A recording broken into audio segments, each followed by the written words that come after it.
Bonjour à toutes et à tous, ma team Kiefer, j'espère que vous allez bien. Aujourd'hui pour cette nouvelle vidéo, on se retrouve pour le résumé complet de l'étape 5, étape du jour qui était un contre-la-montre individuel qui reliait la ville de Changé à la ville de Laval, donc en Mayenne. Un contre-la-montre d'une longueur de 27,2 km. Donc voici donc le programme du contre-la-montre, un contre-la-montre assez plat, hein, quand même dessiné pour les rouleurs. Hein. On voit quand même que même les deux pointages intermédiaires sont situés bon, avec des petites bosses, hein, mais le profil est globalement très plat et favorisait vraiment les rouleurs qui emmenaient vraiment des gros braquets. Donc au début du contre-la-montre, on a eu donc les premiers coureurs qui se sont élancés, c'était les derniers coureurs au classement général, c'était inversement proportionnel au classement général, le départ aujourd'hui, donc le dernier s'était lancé en premier dans les coups de midi 15 je crois. Il faut avouer que la météo a été changeante, on a eu un peu de pluie vers 14h sur la route du contre-la-montre, ce qui fait que les coureurs ont moins roulé vite à ce moment-là. C'est pas non plus par là que figuraient les grands favoris pour la victoire d'étape, malgré que certains ont pu être désavantagés, hein. Ça a été le cas par exemple de Cattaneo, qui a d'ailleurs été premier temps en provisoire à l'arrivée, et ensuite les grosses pointures sont arrivées donc dans le final, avec notamment Roglic qui s'est lancé dans les premiers des favoris, hein, par rapport au temps qu'il avait perdu par rapport à sa chute lors d'une étape de plaine. Le dernier coureur à s'est élancé, c'est bien sûr Mathieu Van Der Poel. Juste avant lui, c'était Julien Lafilippe qui s'était élancé. Et donc, au final, c'est Tadej Pogačar qui remporte l'étape. Il réitère un exploit au contre-la-montre qu'il avait notamment fait à la planche des belles filles.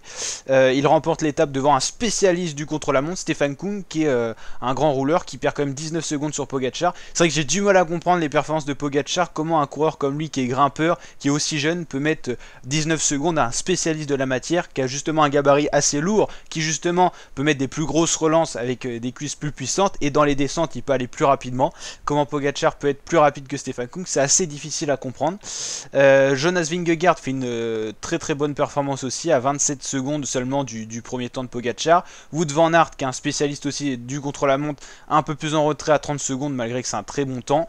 Le maillot jaune Van Der Poel qui se défend bien et qui va donc garder son maillot jaune, 31 secondes de Tadej Pogačar. Kasper Asgreen pareil, un pur rouleur, 37 secondes. Là on retrouve quasiment pas de leader à part peut-être Vingegaard et Pogačar. Donc ça montre quand même que les très grands rouleurs sont derrière Pogačar, ce qui est quand même assez surprenant, faut l'avouer. Roglic donc fait 7ème, perd 44 secondes sur Pogačar, ce qui est tout simplement énorme. Cattaneo, très bon rouleur et grimpeur également, 55 secondes. Richie Porte, Alexei Lutsenko, Bjerg qui avait été longtemps promu aussi, Kort Nielsen, Uran, Alaphilippe, Latour qui font quand même un bon chrono, bon assez loin mais au-delà de la performance surhumaine de Pogačar, ça reste de très très bons chronos, hein. Geraint Thomas est dans ces temps-là aussi, donc Alaphilippe et Pierre Latour font mieux que Geraint Thomas, ils font mieux que certains autres favoris tels que Carapaz, tels que Mollema, Mas, Kelderman, encore Fulslang, Ben O'Connor. Il y a eu énormément de déboires, Miguel Angel Lopez qui perd 2 minutes, David Gaudu qui perd 2 minutes 14, Simon Yates, Nibali, Burman, Quintana. On voit bien que le débours peut être très lourd, hein, pour les non spécialistes du contre-la-montre, hein. On va justement aller checker un petit peu le général.